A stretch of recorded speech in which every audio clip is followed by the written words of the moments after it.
Oi, tá me ouvindo, Sol? Tô te ouvindo. Então tá jóia. Deu certo, né? Eu tava preocupada, falei, meu Deus, nunca participei, né, do Instagram. Tudo certinho. Ai, que ótimo, Fátima. Seja muito bem-vinda, viu? Desde já te agradeço imensamente a sua colaboração, de estar com essas horas, esses momentos, esses minutos, trazendo esse enriquecimento, não é? Muito obrigada. Eu te agradeço imensamente a sua disponibilidade. Eu que agradeço aí o convite, né, para estar conversando. A gente já trabalhou junto, né? A gente trabalhou no atendimento educacional especializado na Prefeitura de Suzano. E a gente sempre teve muita troca. Eu agradeço aí o convite, Sol, que tem se empenhado cada vez mais, sempre buscando se aperfeiçoar, e a gente precisa de profissionais assim, né?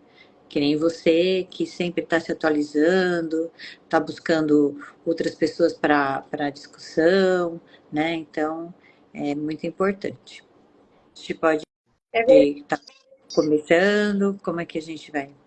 Pode, nós podemos estar iniciando, né? O pessoal está entrando. Boa noite, o pessoal que está entrando, sejam todos bem-vindos, tá? É um grande prazer tê-los aqui conosco em mais uma explanação aqui de muitos conhecimentos, não é? A Fátima é uma fono que, para mim, ela é uma ícone, tá? Então, essa é uma pessoa muito renomada, engajada, em todos os aspectos, principalmente no que tange tanto a fonoaudiologia, como questões da fonoaudiologia na educação especial também. Então, assim, a Fátima está sempre aprimorando, sempre trazendo novos conhecimentos para a gente. É uma honra tê-la aqui conosco. Fátima, fique à vontade. Então, eu tenho especialização em audiologia e também em linguagem com enfoque em educação. E hoje a Sol pediu para a gente, como vocês sabem, a fonoaudiologia abrange várias áreas, né, de conhecimento, voz, a questão da gagueira, a questão da linguagem, a questão da audição, né? Então, tem várias vertentes, né? Tem a comunicação alternativa, então, são várias possibilidades de trabalho que a fono tem. E hoje a gente vai falar um pouquinho do processamento auditivo central, né? Da importância da audição. Então, sempre quando a gente faz as rodas de conversa e vai falar de atrasos de linguagem, então uma coisa que a gente sempre pede para os pais observarem é a audição. Né? Então, às vezes a criança ela não está desenvolvendo adequadamente a fala e a linguagem, por quê? Porque ela não está escutando bem. Né? Então a gente tem, às vezes a criança nasce com algum problema auditivo, né? Então por isso que ao nascer já faz o exame da orelhinha, quando dá ausente tem que repetir, né? O exame da orelhinha, e às vezes tem famílias que não entendem que seja algo importante e nem vão atrás para repetir o exame, aí a criança vem para a escola com 4 anos, a gente vai percebendo que a criança não fala, e aí a gente começa a investigar, quando pede a carteirinha, vem lá, exame da orelhinha, emissões autoacústicas ausente. Então já podia ter começado um trabalho ali, né, bem bebezinho, né, de uma reabilitação ou uma habilitação auditiva, né, colocação de aparelhos auditivos, outras crianças têm até a possibilidade de ter uma indicação de um implante coclear, né, e a criança já começaria o trabalho, né, de estimulação, né, da fala e da linguagem, e também uma possibilidade de trabalhar uma comunicação, né, através de Libras, né, língua brasileira de sinais, dar uma forma de comunicação para esse indivíduo. Então a gente sempre fala isso. Mas é muito comum na primeira infância a gente ter as notícias de repetição, né? E por quê? Porque o canal do que liga o nariz com o ouvido, né, da criança, que chama tuba auditiva, ele não é tão vertical, ele é horizontal. Então, a criança ela fica gripada, o catarro vai para o ouvido com mais facilidade e às vezes a criança tem dificuldade em assoar o nariz, não sabe assoar o narizinho, então fica aquele catarro ali. Isso interfere? Interfere, porque a gente sabe que a gente tem sons que são muito parecidos, né? Então, por exemplo, pato e bato, né? Chuva, chuva. Então, às vezes a criança, ela tá falando errado porque ela está escutando daquele jeito, né? Você está falando para ele, não é chuva, é chuva. E ele escuta, não é chuva, é chuva. Então ele fica, meu, como assim, né? Eu estou falando o que eu estou escutando, né? Então, é muito importante a gente estar observando os sinais que a criança dá. Então, a criança, ela fala muito alto ou fala muito baixo, né? Então, é um sinal de que ela não está escutando bem. Ela aumenta o volume da televisão, você dá uma ordem e ela não entende, ela tem trocas na fala, então tem que ser investigado. Né, tem que se procurar um médico, um otorrino, para fazer o teste de audição. Né? A gente tem a audiometria condicionada que dá para fazer em crianças pequenas, 4 anos, 3 anos e meio, 4 já consegue. Tem um exame que chama impedanciometria, que é um exame que a gente fala objetivo, não dói, e aí você já coloca uma sondinha no ouvido, você já sabe, você já verifica se tem catarro ou não no ouvido. Porque existe a otite que a gente fala silenciosa. A criança, ela não refere dor, ela não tem febre, mas ela não está escutando bem. É como se ela estivesse escutando, mas lá mergulhada numa piscina. E isso interfere no desenvolvimento da fala e da linguagem e também no processamento auditivo central. Né? Porque o som você recebe, ele passa pelo canal auditivo, faz vibrar lá a cadeia de ossículos, né? Ele movimenta, vibra as membranas, a membrana timpânica, movimenta os ossículos, aí empurra o líquido que tem lá no ouvido médio, aí a gente tem as células que captam sons e elas são os transformadores. Elas captam esse som, essa energia mecânica e transformam em elétrica e manda para o nervo auditivo. Então, se nesse caminho que o som percorre tiver, por exemplo, um otite, então já vai ter uma distorção desse sinal que vai lá para o cérebro. Então, você começa aí a ter um distúrbio do processamento auditivo central. Então, muitos autores acham e acreditam que a maioria das crianças que tem um distúrbio do processamento auditivo central, um transtorno do processamento auditivo central, é devido às otites. Otites de repetição, que às vezes não é percebido pelas famílias, né? Então, apenas quando vem para a escola, na idade escolar, que a gente começa a perceber as dificuldades que a criança apresenta. Uma coisa que às vezes a criança, que é muito comum, crianças que no começo da alfabetização trocam os fonemas surdos sonoros, que são muito parecidos, que é o PB, o TD, o QG, né, o F e o V. Então eu falo faca, vaca. Então, é o mesmo movimento da boca. A única diferença é que um vibra as pregas vocais e o outro não. E aí tem muitas crianças que trocam, né? Primeiro ano, segundo ano ainda tem, mas a gente percebe que tem crianças que persistem, né? No terceiro, quarto, que isso pode ser uma falha na discriminação auditiva dos sons que veio lá da primeira infância, que ele, naquele momento que estava adquirindo aquele fonema, estava com otite e não conseguiu perceber a diferença daquele som.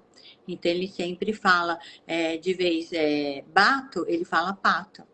De vez vaca, ele fala faca. Então, a vaca está no campo. Aí ele vai falar, a faca está no campo.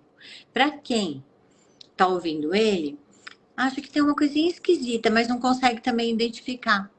Porque é uma troca muito parecida. Então, a faca está no campo.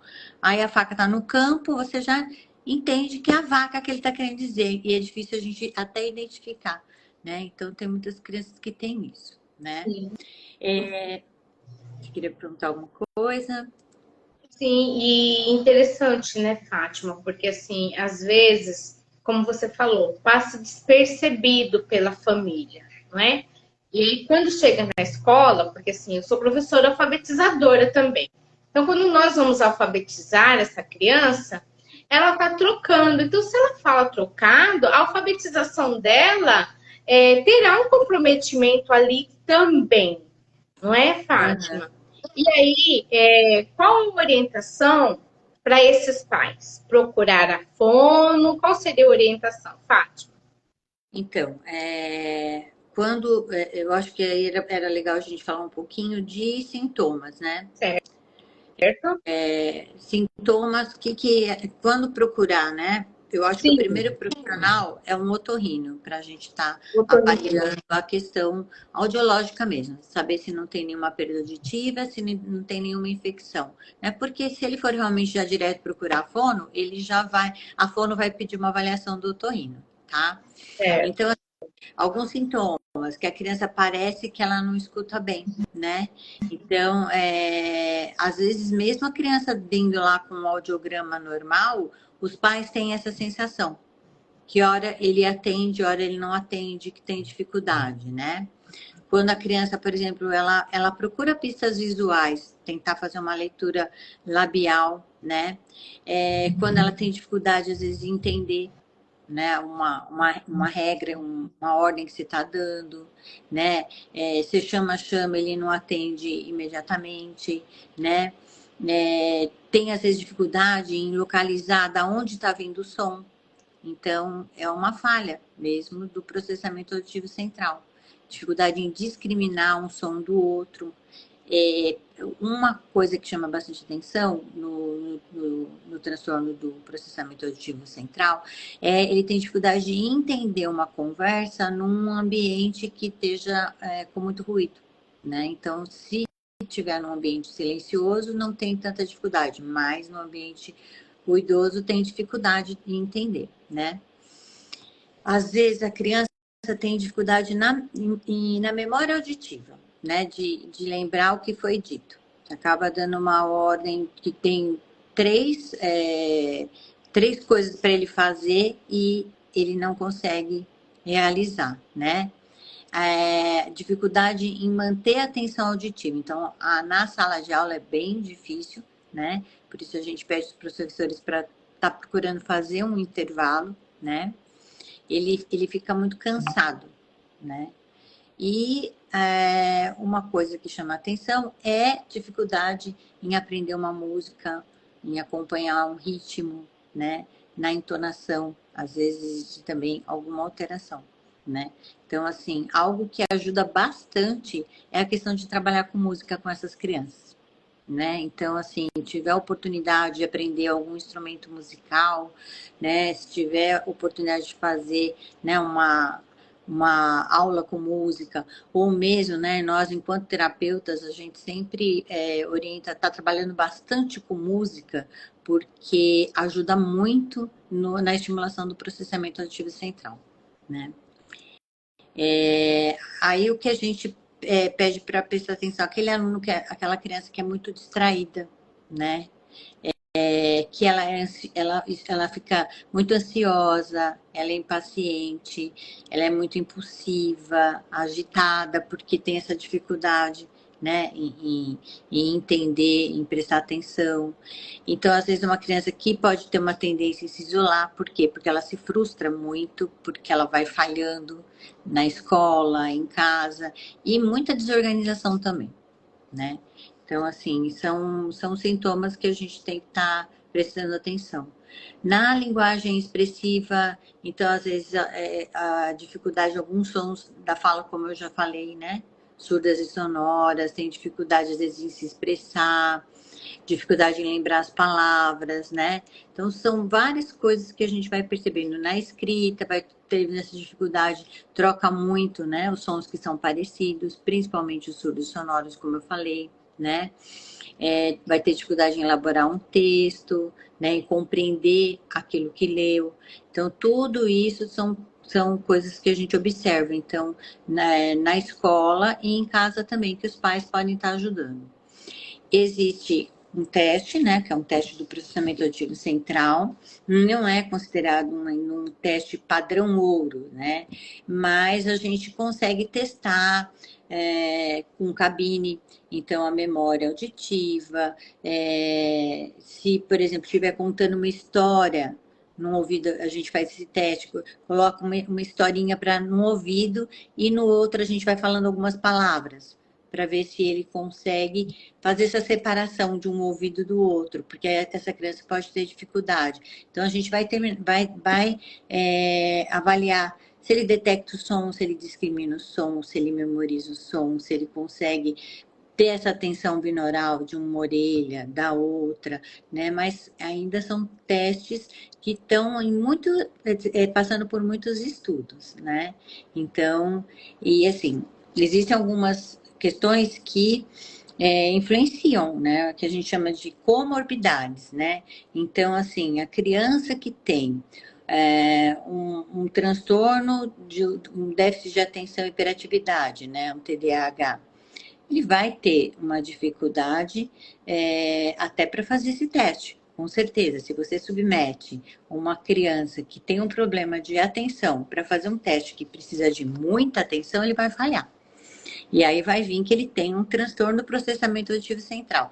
Mas aí alguns autores, né, questionam, é um distúrbio do processamento auditivo central ou é porque ele não consegue prestar atenção que ele foi mal no teste?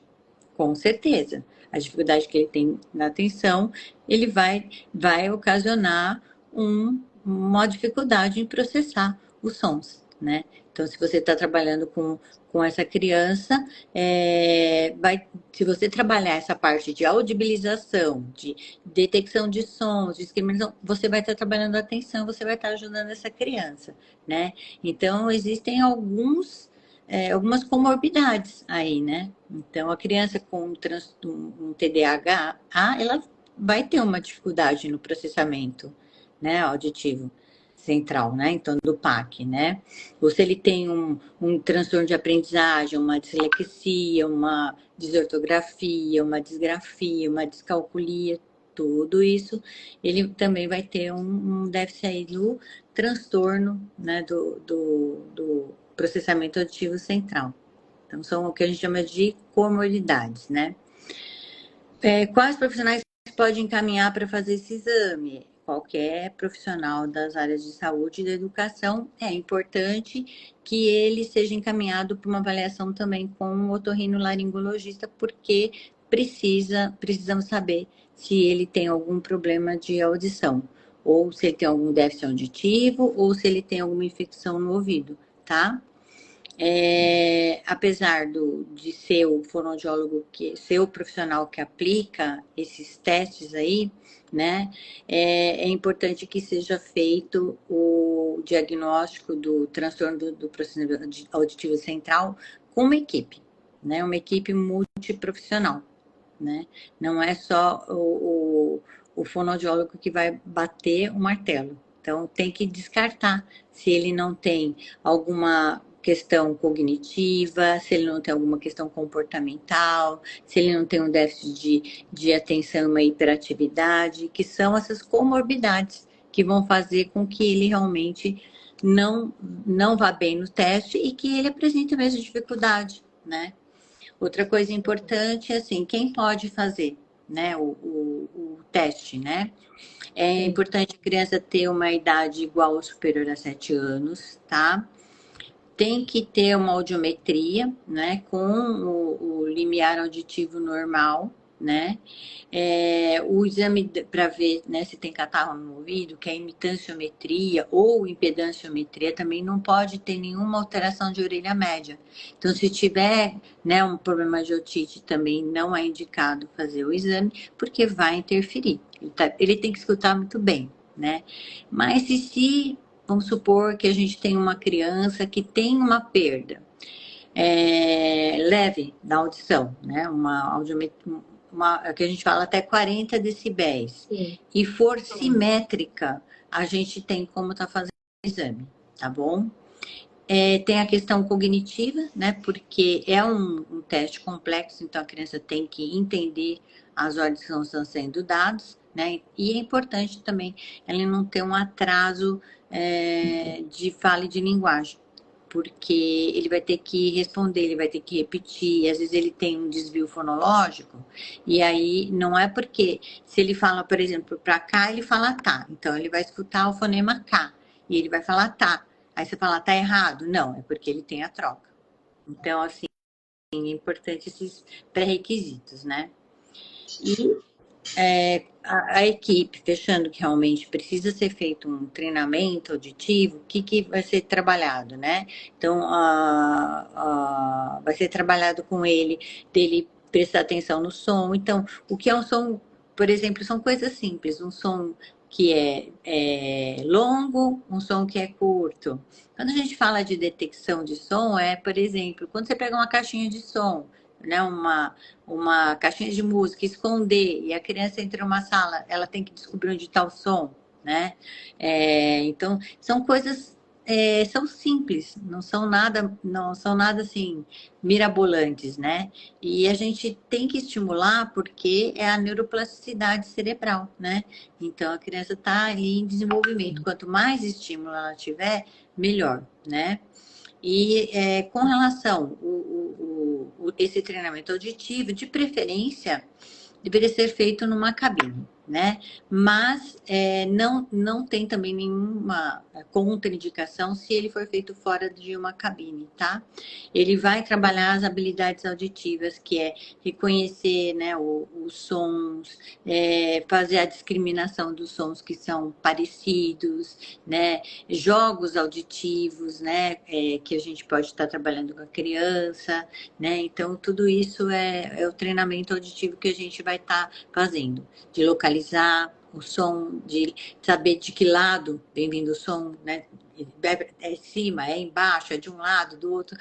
São as brincadeiras, às vezes, com instrumentos musicais que a gente pode estar fazendo, né? De colocar a criança de costas, por exemplo, e fazer o barulho do chocalho. E aí ele tem que falar, olha, tocou chocalho. Agora eu ponho chocalho e ponho o triângulo, né? Se eu, por exemplo, peço para ele falar qual a sequência que eu toquei, um ou dois, então ele vai estar memorizando, é a memória, né? É discriminação, é memória, é detectar de onde veio o som, né? Então não são coisas tão complexas. Uma bandinha que você tenha, você já consegue trabalhar em casa e trabalhar com brincadeiras, né? Porque é isso que motiva a criança, né? Não adianta a gente querer, né? Tem que ter o engajamento dela. Então tem que ser alguma coisa divertida, né? Precisa Com ser relação lúdico, né, Fátima? a Precisa ser lúdico, a criança precisa ter o engajamento, né? uhum. E assim, eu acho muito importante quando você traz essa fala da equipe multiprofissional. Porque às vezes não é assim, ai, foi na fono, pronto, detectou. Não, foi na neuro, pronto, detectou. Não é assim, dessa forma, não é? Mesmo porque, assim, o ser humano, ele é biopsicossocial, várias nuances. Então, é necessário, sim, uma equipe multiprofissional, cada especialista com seu olhar na sua área, e todos nós juntos chegarmos até um denominador final, não é isso, Sim, Fátima? porque assim, enquanto for, não sou só eu que trabalho com linguagem, o psicólogo trabalha, o fisioterapeuta trabalha, então sou eu que trabalho com a parte de estimulação auditiva, ele está lá com a psicóloga, com a psicopedagoga, ela está trabalhando também a questão auditiva e trabalha muito bem também. Às vezes você está com uma Sim. musicoterapeuta, você está com um fisioterapeuta, você está trabalhando ali com aquela criança e ela todos os profissionais vão estimulando essa criança na fala e na linguagem e na audição. Não tem como separar. Ai, é só a fono que vai trabalhar com a audição. Não tem, não tem isso. Fátima, deixa eu. Olha, tem uma perguntinha aqui. A Ariane está perguntando assim, a Ariane Ramires. O ideal, então, nesses casos, é fazer o teste após medicar para o TDAH? Então, se a criança tem, né, o diagnóstico de déficit de Sim. atenção e hiperatividade, o melhor seria realmente estar medicado, estar controlado essa situação para que ele possa estar fazendo o teste e isso não influencia, né? Porque se a criança está naquela agitação, como é que ela vai prestar atenção num teste tão complexo, né? Que às vezes está contando história de um lado, ele tem que repetir as palavras que estão falando no outro, ou parte da palavra é falando no ouvido, você vê, tá, e o outro, no outro ouvido, pá. Se ele não tiver ali muito atento, ele vai falhar, né? Então, seria importante isso estar resolvido aí, né? Acaba Tá? interferindo, né, Com Fátima? certeza. Ai, que Com relação ótimo. à intervenção na escola, né? Então, assim, tentar fazer eu sei que é difícil, mas da sala de aula, pensar em questões, né, que possam diminuir o ruído, né? Então, às vezes são coisas simples, né, gente? É um ventilador que faz muito ruído naquela sala, né? Da gente fazer uma manutenção, já vai estar ajudando, né? Porque acaba interferindo, né? Por exemplo, colocar um feltro nas cadeiras, que às vezes aquele negócio de arrastar as cadeiras, né? Porque é uma cadeira, tudo bem, mas imagina 15, 20, né? Então, pensar também em como diminuir o ruído na sala e também fazer uma conversa, né, com todos os alunos, conscientizando sobre a questão do ruído e como isso interfere, né? Então, alguns exercícios, olha, vamos sair no pátio, vamos escutar quais os sons que a gente. Vamos anotar quais os sons que a gente vai estar escutando. Olha, eu escutei o passarinho. Olha, eu escutei. Nossa, eu cheguei a escutar uma folha caindo, né? Então, elas trazem as experiências, né, sensoriais, contribuindo, né, e começam a prestar atenção, né, no ambiente ao redor. Então, fazer esse trabalho com os alunos é super importante, né? Quando a criança tem esse déficit aí, né, do processamento auditivo, né, é importante que a gente ganhe a atenção da criança, quer garantir que ela esteja olhando para a gente quando a gente está falando, né, procurar ficar de frente. Então, colocar esse aluno na escola para sentar num lugar, né, que estrategicamente vai ser mais fácil de você dar essa atenção para ele, porque ele tem essa dificuldade. Então, evitar colocar, né, para sentar do lado de uma janela ou do lado de uma porta, né? Se for possível manter essa porta fechada, né? Porque a gente sabe que escola, né, é um barulho imenso, né? É, são medidas que a gente pode estar ajudando, né? E em casa também, não é isso, Fátima? Em casa a gente pede para, por exemplo, tem a televisão, o rádio, desligar, ter um momento tranquilo para ele estar fazendo as lições, né? Então é importante para ele não ter esses distratores, né? Então, assim, ter essa rotina, né? Agora é hora de fazer lição, vamos proporcionar aí um ambiente calmo, tranquilo, a criança vai conseguir se organizar e vai conseguir fazer essa tarefa, né? Então, tá sempre com alguém ali do lado para estar auxiliando, às vezes, numa atividade que seja mais difícil, não é para fazer a lição, né? Mas é para estar dando aquele auxílio, né? É importante a gente usar vários recursos também, né? Porque às vezes só pela fala a criança tem essa dificuldade, né? Então a gente pode usar materiais concretos, jogos, né? Recursos audiovisuais.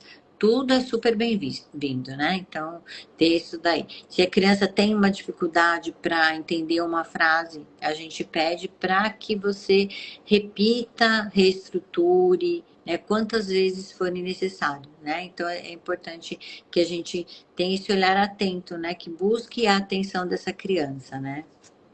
Fátima, eu acho interessante essa questão que você está falando, por quê? Porque assim, eu lembro que anos atrás você trouxe essa dica para gente.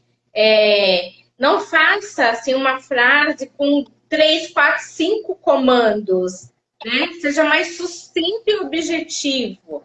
Porque às vezes a gente faz isso e nem percebe a quantidade de comando que a gente está dando. Às vezes a gente fala lá para criança, né? Você tá lá brincando com uma criança que nem fala, né? E aí cai o Lego lá embaixo da mesa, você fala, Joãozinho, meu amor, cata o Lego que caiu embaixo da mesa para tia Fátima. O Joãozinho olha para tua cara, né? Aí você fala, nossa, esse Joãozinho é mal criado, né? Não é que ele é mal criado, né? É que você falou tanta coisa que ele não entendeu, né? Então, aí, às vezes, a gente simplificando, a gente vai aumentando a complexidade na medida que a criança vai dando respostas. Então, você vai falar, pega o Lego, ele não entendeu, você vai mostrar, ó, pega o Lego, esse aqui, ó. Não entendeu? A gente vai lá, ajuda ele, ó. É o Lego, pegou o Lego. Isso! Aumenta a probabilidade da próxima vez que eu que eu pedi para ele, pega o Lego, já sei o que é para mim fazer. É para pegar isso aqui e dar para ela. Né? E aí a gente vai aumentando a complexidade no momento que a criança vai dando respostas. Né? Então, às vezes, a criança realmente não faz porque não entendeu. Né? A gente fala muito rápido, né? O mundo moderno, a gente vai se atropelando, né? A gente precisa dar uma respirada, né? Então, assim, com tudo, né? Na organização, né? Conversar mais com essa criança, né? Quanto menos, né? Eletrônicos, melhor, né? Então, a gente sabe que a questão do excesso de eletrônicos está interferindo bastante na atenção da criança, ela é tudo muito imediato, tudo já vem pronto, então está interferindo nessas questões do desenvolvimento da fala, da linguagem, da audição também, né? Então, o desenvolvimento como um todo, né? Então, a gente sabe que o mundo tecnológico está aí, a gente não consegue evitar que eles tenham contato, mas a gente tem que ter em mente que quanto menos, melhor, né? Então, eles vão estar expostos? Vão estar, mas não, a gente também tem que se programar para a gente parar e dar a atenção necessária. Então, conversar com a criança, pedir para ela dar as respostas, o que você fez na escola, como é que foi hoje, vou sentar do seu lado, né? Então, tudo isso vai fazendo a diferença, né? Então, a gente vê muitas crianças, né, que tem aí muita agitação motora, não consegue, deita, não consegue dormir, aí vem para a escola cansado, não rende, e às vezes está relacionado que fica assistindo uma televisão até tarde, ou fica num joguinho, e aí a gente sabe que a gente tem a nossa melatonina, né? Que é o hormônio lá do sono. E aí, a hora que ele é liberado, dá aquela cansaço, né? E a criança continua ali. E ela faz o quê? Bloqueia a melatonina e fica super excitada. Aí você fala, não, deu 10 horas, agora vamos dormir, desliga tudo.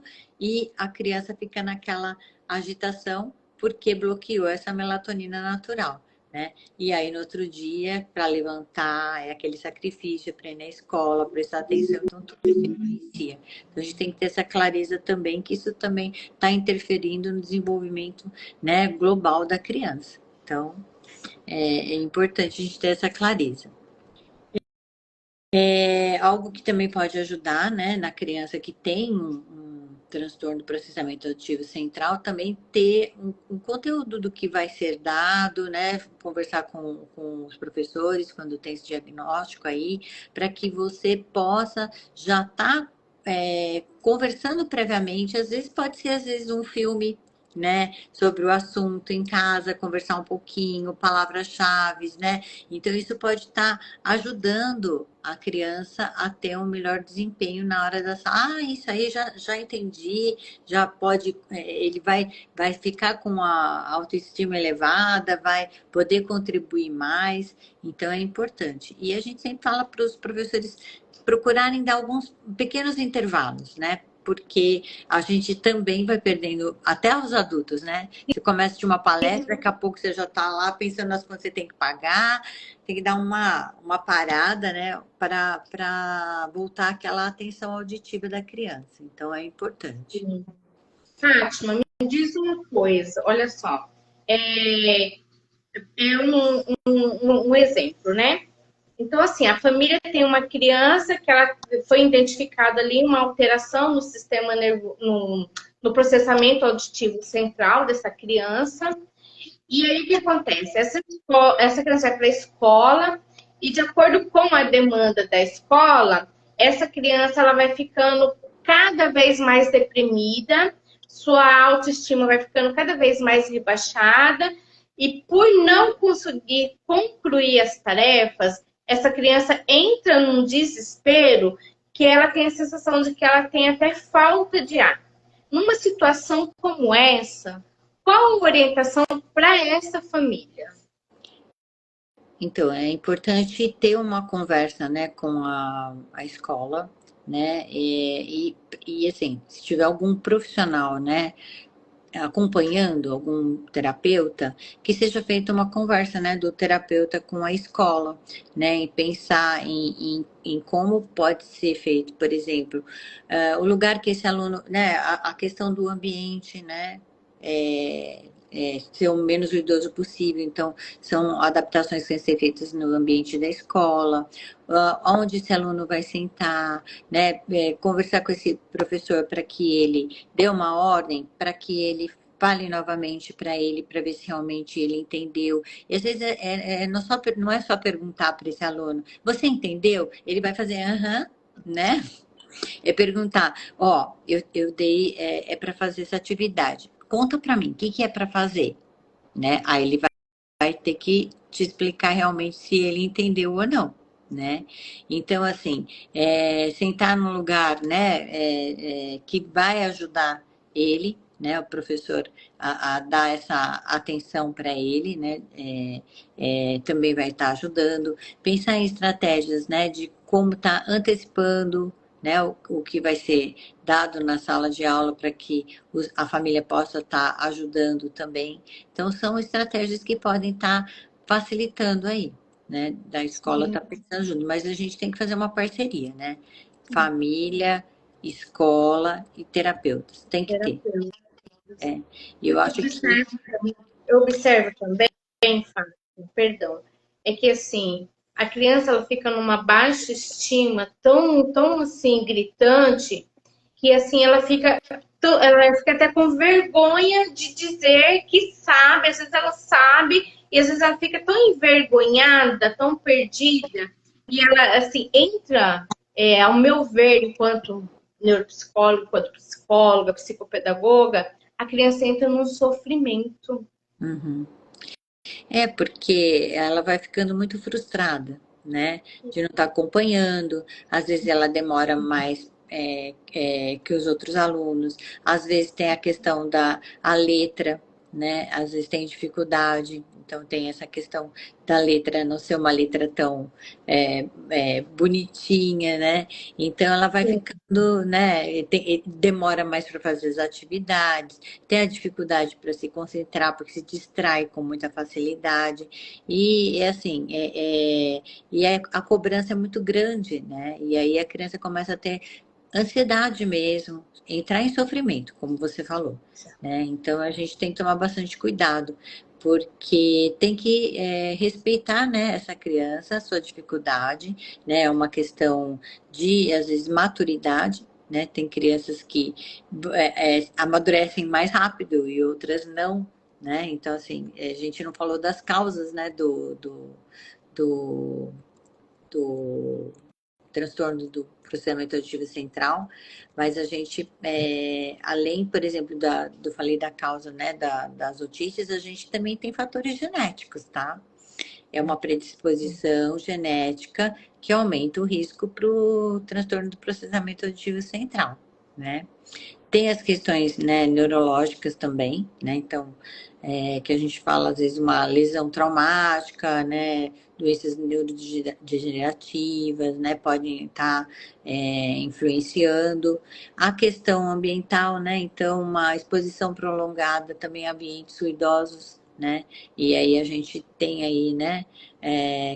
Pessoas que ficam muito tempo, crianças às vezes bem novinhas com fone de ouvido, tomar cuidado, porque isso pode afetar, né, o processamento auditivo central e até a audição. Eu mesmo já trabalhei fazendo a audiometria, às vezes eu pegava meninos novos de 16, 17 anos que entraram numa fábrica de 18 anos e apresentavam perda de audição, né, em frequências agudas. Aí, não, porque eu toco bateria, porque não, eu uso o fone de ouvido, né? Então, isso aí também vai dar uma perda auditiva induzida por ruído, né? E aí, no caso, com o excesso de fone, a gente vê jovens aí que não largam fone por nada, né? E aí, se o ruído estiver muito intenso, vai dar também, né? A questão da prematuridade é risco para ter um transtorno do processamento auditivo central, baixo peso ao nascer, né? Complicações na gravidez, né? Ou na primeira infância. E as infecções de ouvido, que a gente conversou um pouquinho, que são as otites de repetição. Tudo isso são causas, né? Que a gente pode estar citando como causas do transtorno do processamento auditivo central. Acho bem interessante que você traz essas questões dos adolescentes também. Você traz, na verdade, essas causas, não é?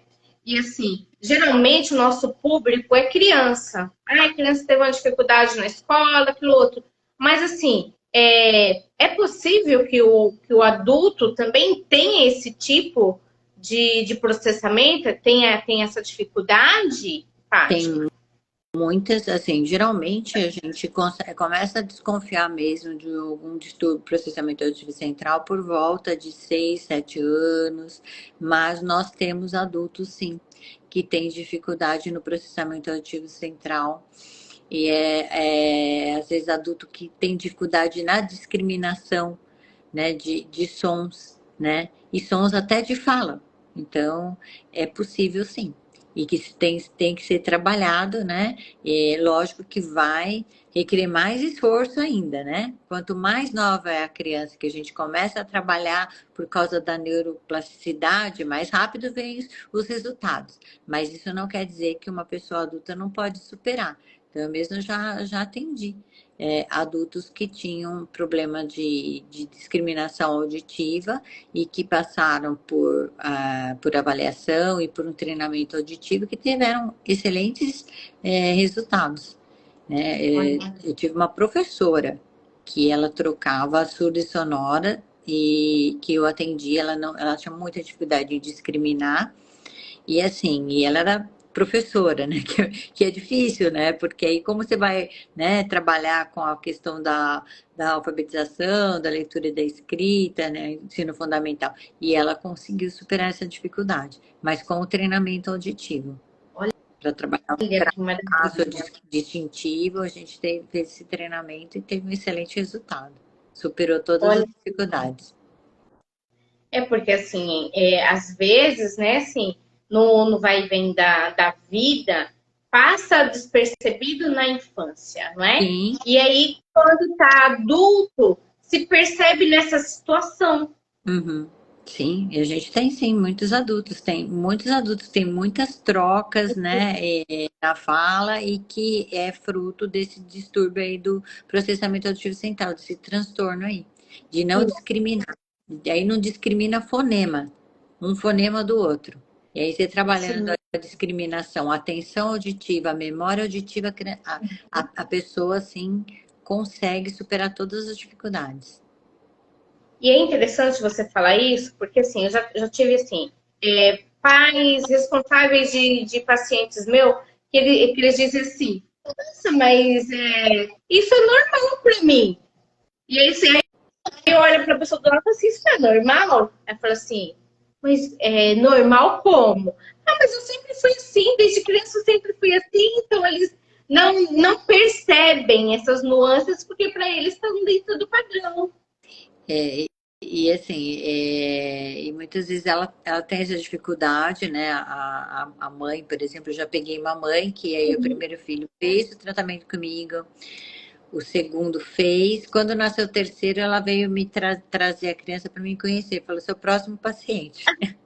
Porque ela tinha as trocas, ela não discriminava, né, determinados fonemas, e as crianças, pela convivência com ela, né, imitavam a mãe, também foram tendo essa dificuldade, porque aí você tem o adulto que fala, né, com as trocas, e aí você perde um pouquinho essa percepção de como falar corretamente, né?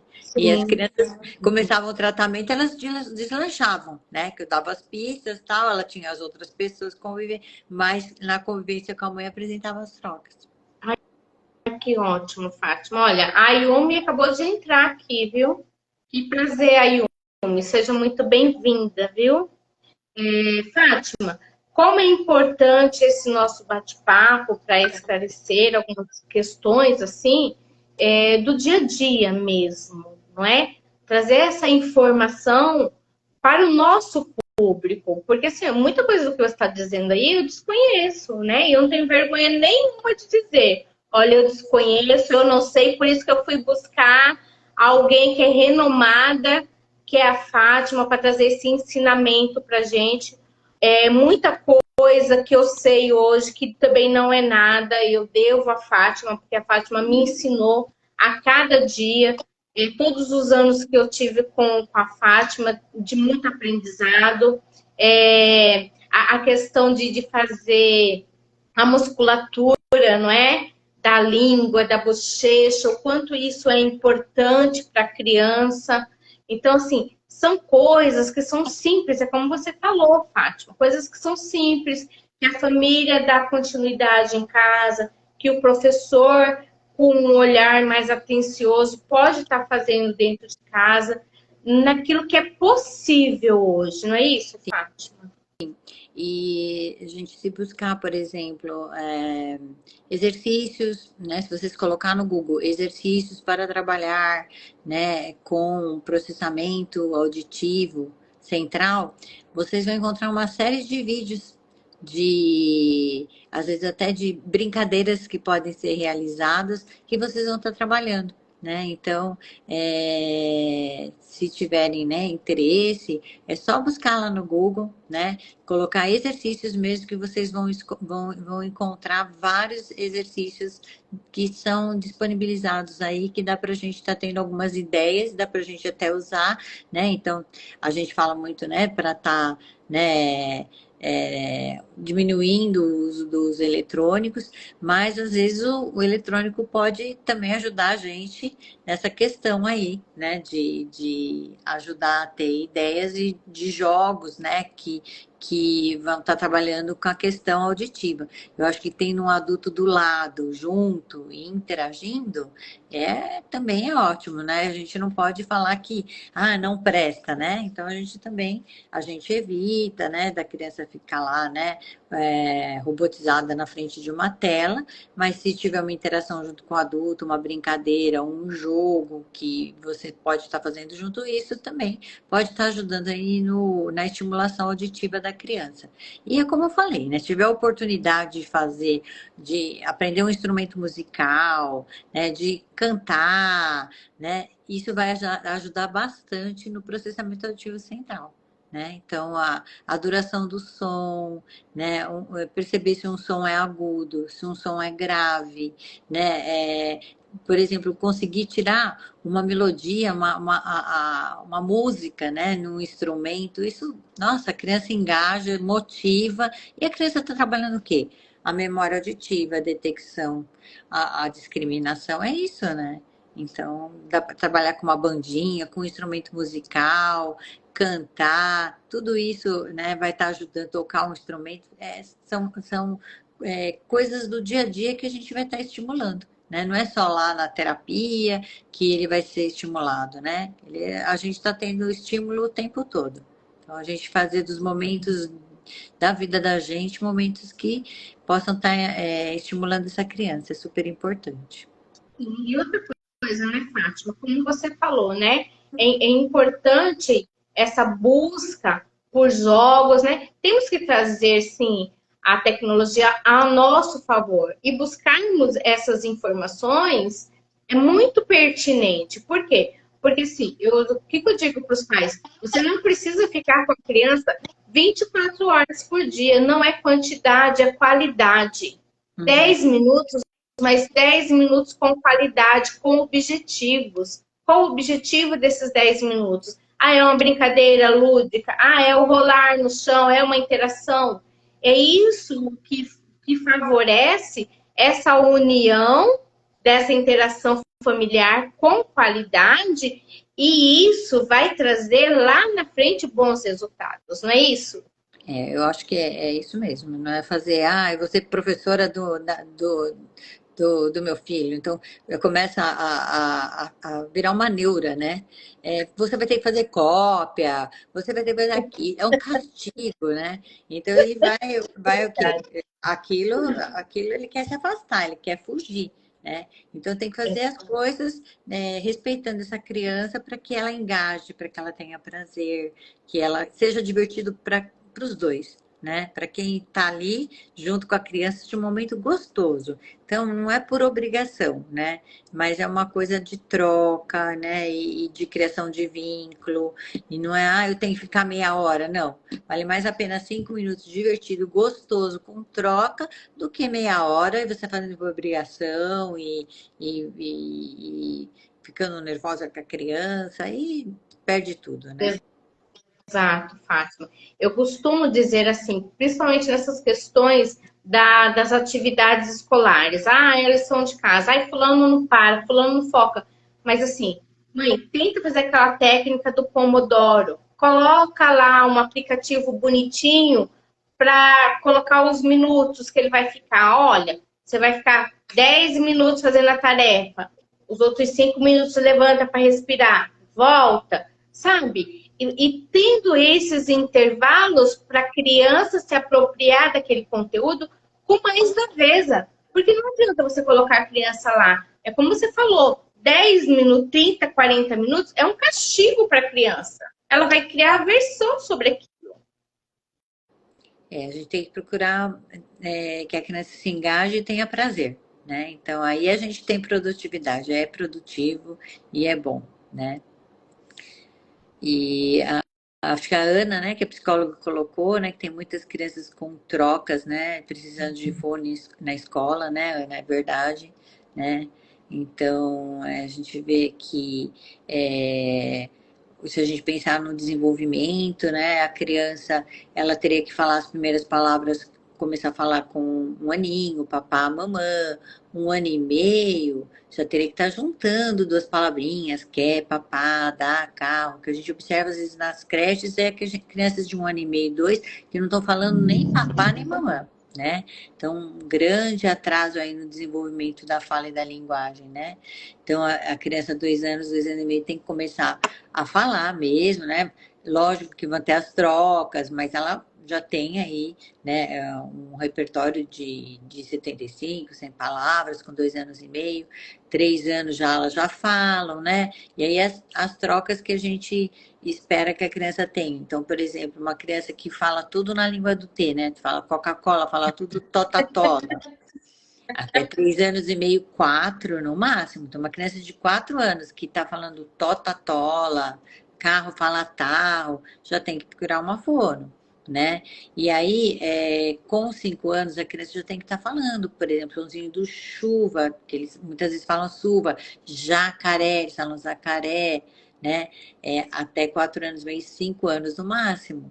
Depois o sonzinho do R da barata, que é o mais difícil da nossa língua, né? Então, tem muitas crianças que falam balata, lala, então uma criança 5 anos e meio, 6, que ainda não está falando, já tem que procurar ajuda. E depois que consegue falar esse R, é que vai falar os encontros consonantais. Então, prato, blusa, que sílabas complexas, né? Então, com 7 anos é um marco no desenvolvimento, a criança tem que falar tudo corretamente, né? E mesmo porque ela vai ser alfabetizada. E aí, se ela não fala, né, adequadamente, não que ela não vai conseguir se alfabetizar, mas ela vai ter um pouco mais de dificuldade, né? Porque a gente lembrar quando foi alfabetizado, o professor ditava, a gente repetia. E aí, se você fala errado, aí você fica inseguro, então acaba, né, dificultando, bloqueando aí o seu desempenho na escola. Então é importante a gente, né, perceber o que está tendo algum atraso, procurar um profissional, porque aí vira um problema de fala, vira um problema da questão da alfabetização, aí também mexe com a autoestima, porque ela vai percebendo essa dificuldade, né? Então vira uma bola de neve, né? Aí A Ana está dizendo aqui que deveria ter fono e psicólogos em todas as escolas, né? Seria bom. também concordo.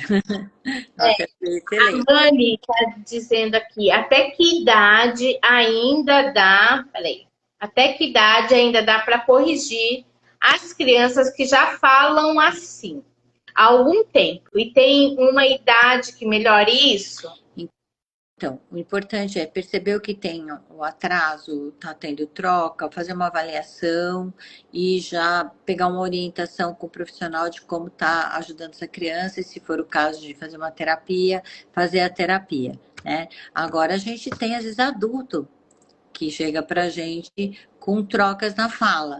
Aí fala, mas será que eu consigo?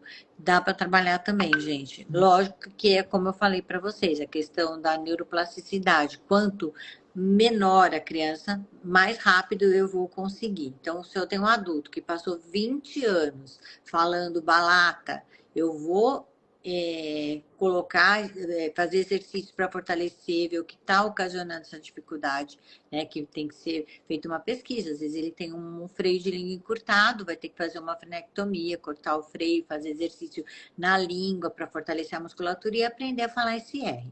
Né? Mas ele vai conseguir, vai demandar muito mais esforço, mas ele vai conseguir. Então, assim, quanto antes a gente procurar ajuda, melhor.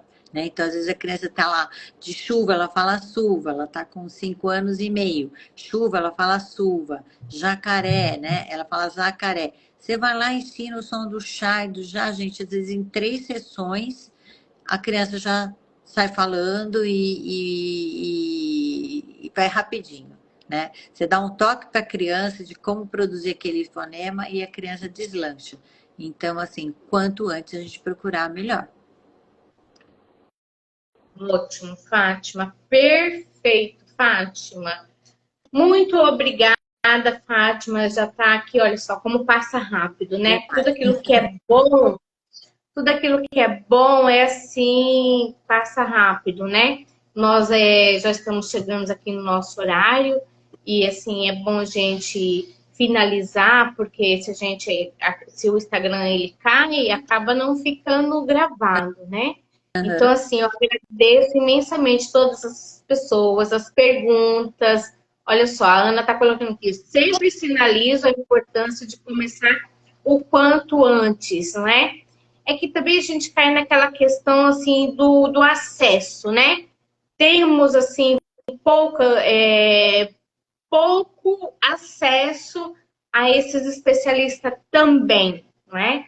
Não temos políticas públicas para isso também. Então, assim, são vários fatores também, não é, Fátima? Que acaba com que esse tempo se prolongue um pouco mais. Mas, assim, eu espero que com esses ensinamentos da Fátima, que vocês perseverem, vocês busquem o profissional, né? Tem profissional aqui, tem profissional ali. É claro que hoje nós assim, estamos nos deparando assim, com uma escassez de profissionais. Mas assim, tem que perseverar, tem que buscar e tem que estar sempre galgando novos caminhos. Não é isso, Fátima? Fátima, te agradeço imensamente. Quais as suas considerações finais, Fátima?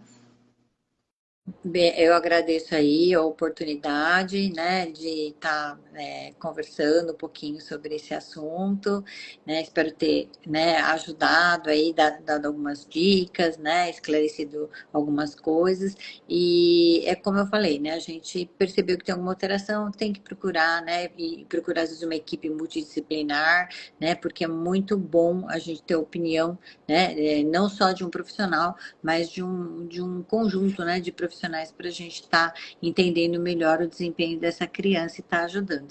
Muito obrigada aí pela oportunidade, viu, Sol? Gostei muito de participar. Parabéns pelo trabalho maravilhoso, trazendo aí pessoas para estar conversando aí, né? Então, é excelente aí ter profissionais como você aí atuando na área, tá bom? Obrigada. Eu te agradeço. Sempre muito bem-vindo, viu? Obrigada a você, obrigada a todos que estiveram aí participando com as suas perguntas. Obrigada, que vocês tenham assim um terminar de dia, de noite maravilhoso e esplêndido. Boa noite. Beijo, Fátima. Obrigada. Tchau. Gratidão. Tchau.